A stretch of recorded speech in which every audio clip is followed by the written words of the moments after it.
Our top story this hour, China has announced that its defense spending will increase by 7.2%. This would be its fastest rise in military spending in 4 decades.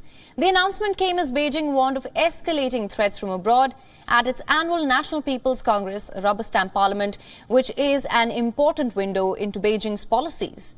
The country's planned budgets for the year put defense spending at $225 billion. While announcing the new budget, outgoing Premier Li Keqiang said that the military must intensify training and strengthen work in all directions and domains. The spending will increase.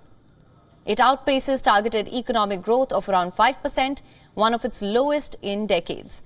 The increase in defense budget comes amid concerns on Beijing's strategic intentions and rising tensions in recent years over Taiwan. The Premier also spoke on Taiwan during the annual meeting, where he said Chinese government should advance the process of China's peaceful reunification, but added that Beijing should be taking resolute steps to oppose Taiwanese independence. The Premier also spoke highly of armed forces' achievements at the borders without directly mentioning the unresolved Eastern Ladakh standoff with India. We should fully implement Chinese president's thinking on strengthening the military strategy for the new era. Our armed forces, with a focus on the goals for the centenary of the People's Liberation Army in 2027, should accomplish the tasks entrusted to them by the party and the people. We should improve all-around military governance and build on and expand the gains of national defense and military reform. We should strengthen the national defense scientific and technological capabilities. Now, China has been ramping up its defense expenditure as it seeks to challenge US for global influence. China has long argued that it needs to close the gap with the United States. The war in Ukraine has also prompted some elements in China's military-industrial complex to call for an increase in defense budget.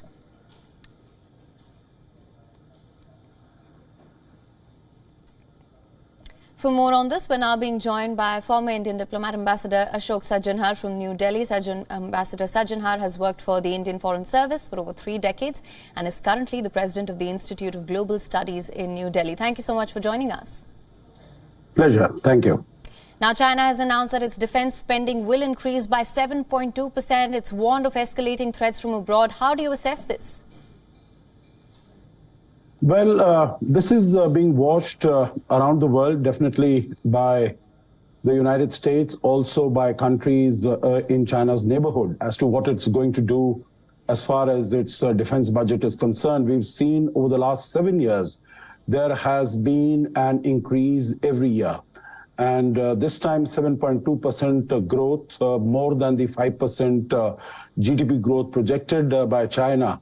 I think this sends out a very clear message that what some might have earlier expected, that because of its domestic problems, whether it is on account of COVID, the zero COVID policy that it was following earlier, in terms of the decline in the GDP, in terms of the decline in the population, that China might adopt a somewhat more reasonable approach as far as its military is concerned, as far as its assertiveness and expansionist policies are concerned. That has all been laid to rest. It is now the defense budget is slated to increase to $225 billion, as you said just now. So I think countries in the neighborhood and other countries like the United States need to factor this into their own defense plans and strategic plans going forward.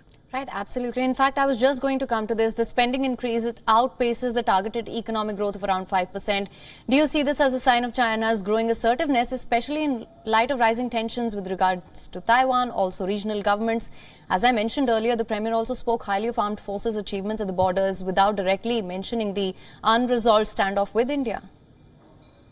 No, absolutely. I think it definitely sends out a very clear message to Taiwan that, this intimidation and this pushback against Taiwan is going to continue.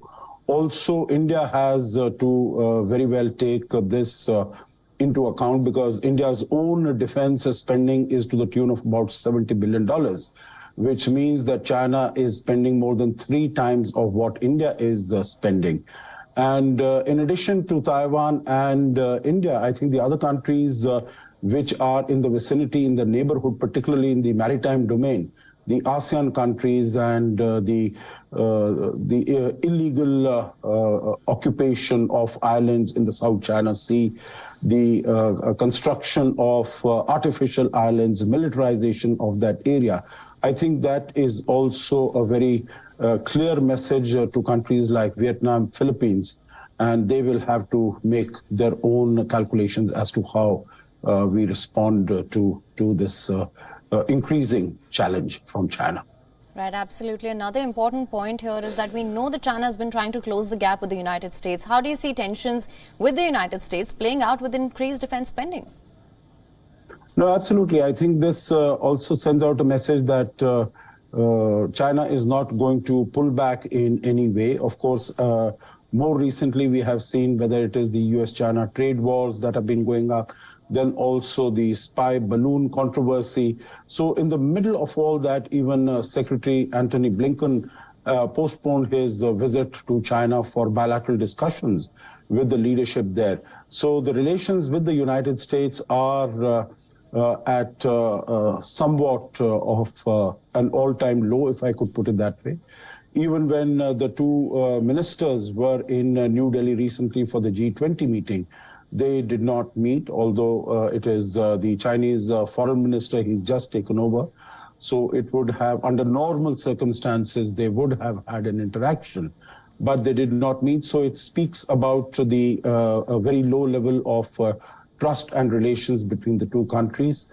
And this growth in the expenditure, this increase in expenditure, 8 times in a row, 8 years in a row, I think this is a very clear message that the assertive and the expansionist policies of China are going to continue. And the world will definitely have to take note. The United States and also, I feel, in Europe, which is also looking at recalibrating its position, its relations with China. Right. Well, Ambassador, thank you so much for joining us on this broadcast with your insights on this. Thank you. Thank you. WION is now available in your country. Download the app now. Get all the news on the move.